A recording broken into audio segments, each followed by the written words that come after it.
G, hanapin nga natin si Mr. Kamaneho. Let's go.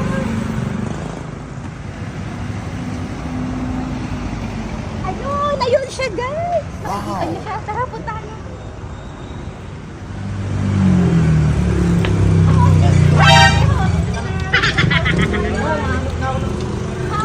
Halika dito.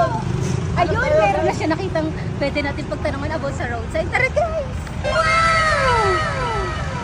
Minsan talaga guys, marami siyang kinakausap sa cellphone eh. Minsan hindi ko alam kung sino ba yun eh. Wow! Guys, nakikita mo ba yung mga tricycle driver na yun? So sila tatanungin natin guys ha. Halika, nakikita nyo ba si kuya? Hi kuya! Pwede ka makatanong. So magbibigay kami ng question sa'yo about sa mga roadside. Pag nasagot mo yung tanong natin, magbibigay kami ng prize.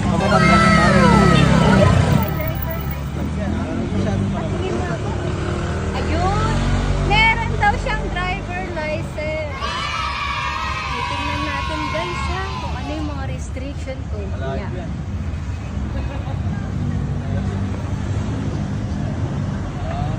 Ayun! May driver license nga siya at full code pa siya guys. Wow. Ayun. Kuya, hawakan mo. So pag nasagot mo to, bibigyan kita ng prize. Nagbibigay ako sa'yo ng roadside. Dali lang yan, kuya. 1, 2, 3, 4, 5. Oh, hindi nasagot ni Kuya. Ano ba roadside to guys? Kuya, Okay lang yan, okay lang yan. May consolation prize. Hindi, baka absent si kuya ng tinuro yan. Kasi minsan talaga, Baka hindi may iwasan. nakalimutan ni Tagal na kasi exam eh. Pag renewal kasi wala na exam eh. Kuya, consolation prizes mo. Hello, Mr. Kamaneho. Ano nga ba ang roadside na to? Ayan po ang sign na yield sign. Ang ibig sabihin po yung Ayun.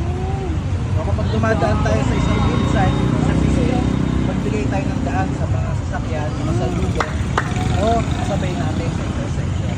Ayun. Kuya, pag-aralan mo yung Hindi kasi roadside natin. pagka-renewal kasi wala nang exam eh. Yan. Ayun. Kaya ano eh, di ba? Tama. Kaya nakakalimutan na rin eh.